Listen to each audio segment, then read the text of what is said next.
नमस्कार दोस्तों, स्वागत है आपका। आपके साथ मैं हूं आशिमा त्यागी। भारत में उपराष्ट्रपति का चुनाव हमेशा से राजनीति का एक महत्वपूर्ण और दिलचस्प पहलू रहा है। इस बार भी जो चुनाव की तैयारियां हैं वो पूरी हो चुकी है और 9 सितंबर को मतदान होना है और कुल 782 सांसद जो लोकसभा और राज्यसभा के सदस्य हैं अपने मताधिकार का इस्तेमाल कर इस पद के लिए वोट देंगे। तो देश भर में इसकी चर्चा हो रही है, हर किसी की उत्सुकता यहाँ पर बनी हुई है। इस चुनाव में इंडिया गठबंधन ने सुप्रीम कोर्ट के पूर्व जज बी सुदर्शन रेड्डी को अपना उम्मीदवार बनाया है, जबकि एनडीए ने सीपी राधाकृष्ण को उपराष्ट्रपति पद के लिए मैदान में उतारा है।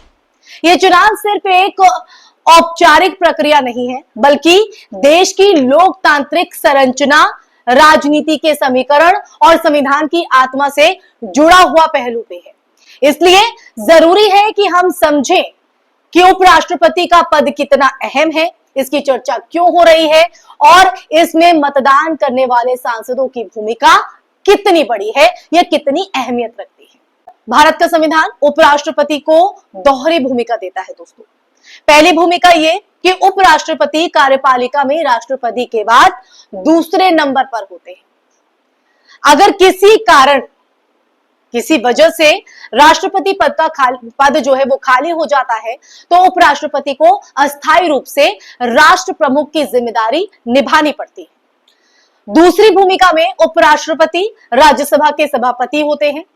मतलब इसका यह है कि उन्हें संसद के उच्च सदन की कार्यवाही चलानी होती है या उसका संचालन करना होता है, बहस को संतुलित करना होता है, नियम लागू करने होते हैं और विवाद की स्थिति में निष्पक्षता बनाए रखनी होती है। तो एक भूमिका ये भी निभानी होती है और कई बार ये भूमिका इतनी महत्वपूर्ण हो जाती है दोस्तों कि देश की राजनीतिक दिशा तय हो जाती है। इसलिए उपराष्ट्रपति का पद सिर्फ नाम का नहीं बल्कि प्रभाव और जिम्मेदारी का भी पद है।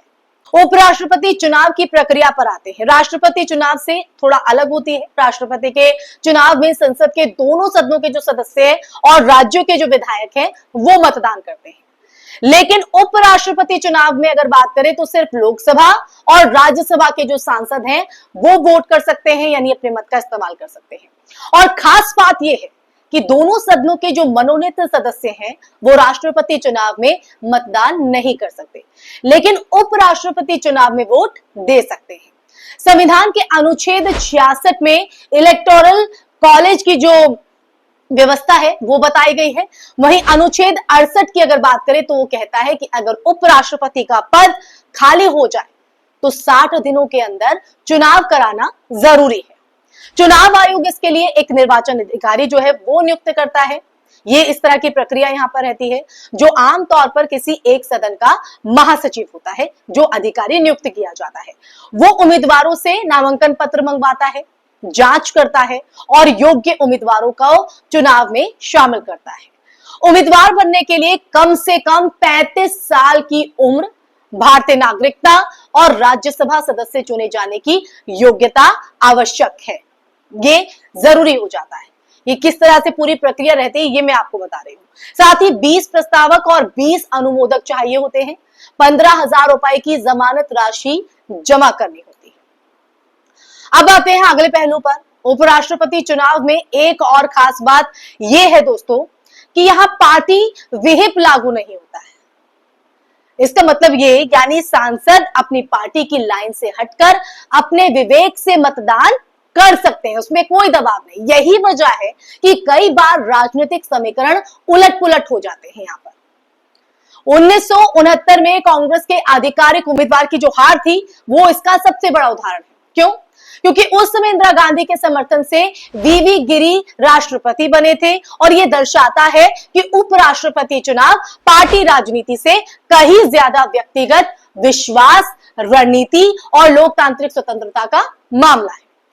सांसदों पर पार्टी का दबाव नहीं होने से वो अपने मन के मुताबिक मतदान कर सकते हैं दोस्तों। यही लोकतंत्र की असली ताकत है, क्योंकि यहां व्यक्ति की सोच और संवैधानिक मूल्य पार्टी राजनीति से ऊपर आ जाते हैं या आ सकते हैं। अब उपराष्ट्रपति बनने के लिए उम्मीदवार को किसी भी सरकारी लाभ के पद पर नहीं होना चाहिए, यह भी महत्वपूर्ण है। अगर कोई व्यक्ति मान लीजिए कि वर्तमान में भारत सरकार या किसी राज्य सरकार के अधीन लाभ का जो पद है वो रखता है, तो वो चुनाव नहीं लड़ सकता है। इसका उद्देश्य ये सुनिश्चित करना है कि उपराष्ट्रपति पद पर वही व्यक्ति चुना जाए जो स्वतंत्र हो, जिसकी नीयत साफ हो। साथ ही संविधान ने यह भी स्पष्ट कर दिया है कि अगर कोई सांसद या विधायक उपराष्ट्रपति चुना जाता है तो उसका स्थान खाली मान लिया जाएगा, ताकि हितों का जो टकराव है वो ना हो। यह व्यवस्था चुनाव में पारदर्शिता बनाए रखने के लिए की गई है। दोस्तों, संविधान में दिए गए प्रावधानों के तहत उपराष्ट्रपति की भूमिका लोकतंत्र की बुनियाद को कहीं ना कहीं मजबूत करती है, और मजबूती देने के लिए ये जो प्रक्रिया है वो इस तरह से बनाई गई है। देश की स्थिरता कहीं ना कहीं इसी से सुनिश्चित होती है। अब बढ़ते हैं अगले पहलू पर। इस बार का चुनाव बेहद दिलचस्प है, राजनीतिक दृष्टि से बेहद रोचक हो रहा है, क्योंकि इंडिया गठबंधन बी सुदर्शन रेड्डी को आगे बढ़ाकर संविधान और न्यायपालिका की गरिमा को मुद्दा बनाते हुए नजर आ रही है। वहीं एनडीए की बात करें तो एनडीए ने सीपी राधाकृष्ण को उम्मीदवार बनाया है और अपने संगठनात्मक ढांचे और दक्षिण भारत में अपनी पकड़ को मजबूत करने की कहीं ना कहीं इसके जरिए एक कोशिश की है। दोनों ही पक्ष अपनी रणनीति से देश की राजनीतिक दिशा जो है वो कहीं ना कहीं प्रभावित करना चाहते हैं। सांसदों की व्यक्तिगत पसंद इस बार निर्णायक साबित हो सकती है। क्या वो पार्टी लाइन का पालन करेंगे या अपने विवेक से मतदान करेंगे, ये सवाल है। यही सवाल इस चुनाव को ऐतिहासिक बना सकता है दोस्तों, क्योंकि लोकतंत्र में ये चुनाव न सिर्फ देखा जाए संविधान की मजबूती का प्रतीक है, बल्कि ये भी दर्शाता है, ये भी झलकाता है कि व्यक्तिगत विश्वास और नैतिकता राजनीति में कितनी बड़ी भूमिका निभाते हैं। जी हाँ, उपराष्ट्रपति का पद भले ही सीधे जनता की तरफ से चुना नहीं जाता है, लेकिन इसके प्रभाव पूरे देश में महसूस किए जाते हैं। यही वजह है कि आप और हम इस पर चर्चा कर रहे हैं, देश भर में इसकी चर्चा चल रही है। ये पद संकट की स्थिति में राष्ट्र की स्थिरता बनाए रखने, संसद की कार्यवाही को संतुलित करने और संविधान की रक्षा करने का दायित्व भी निभाता है। इसके लिए जरूरी है कि चुनाव प्रक्रिया पारदर्शी और निष्पक्ष हो। संविधान ने इसमें स्पष्ट नियम दिए हैं ताकि कोई भी अनुचित लाभ ना ले सके और केवल योग्य व्यक्ति ही, जिसमें कुशलता है, वही व्यक्ति ही इस पद के लिए चुना जाए। लोकतंत्र में ऐसी संस्थाएं ही देश को मजबूत बनाती है। इसलिए उपराष्ट्रपति का चुनाव सिर्फ राजनीतिक रस्म नहीं, बल्कि लोकतंत्र की आत्मा को मजबूत करने की भी एक प्रक्रिया है। हमें समझना चाहिए कि ये एक चुनाव देश की दिशा तय कर सकता है। तो दोस्तों, 9 सितंबर यानी आज को जो दिन है वो बेहद महत्वपूर्ण है। सिर्फ चुनाव का दिन नहीं है ये आज, बल्कि ये भारतीय लोकतंत्र की परिपक्वता की भी परीक्षा होगा। इस चुनाव में हर वोट की अहमियत है। सांसद किसे चुनते हैं, इससे ये भी तय होगा कि संसद का उच्च सदन कितनी निष्पक्षता और संतुलन के साथ काम करेगा। साथ ही संकट की स्थिति में राष्ट्र का जो नेतृत्व है वो किसके हाथ में रहेगा, ये भी इसके साथ तय होगा।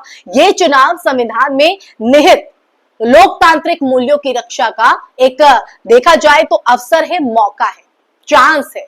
अब देखना यह है कि सांसद व्यक्तिगत विचार, राजनीतिक दबाव और संवैधानिक जिम्मेदारी के बीच किस रास्ते को अपनाते हैं।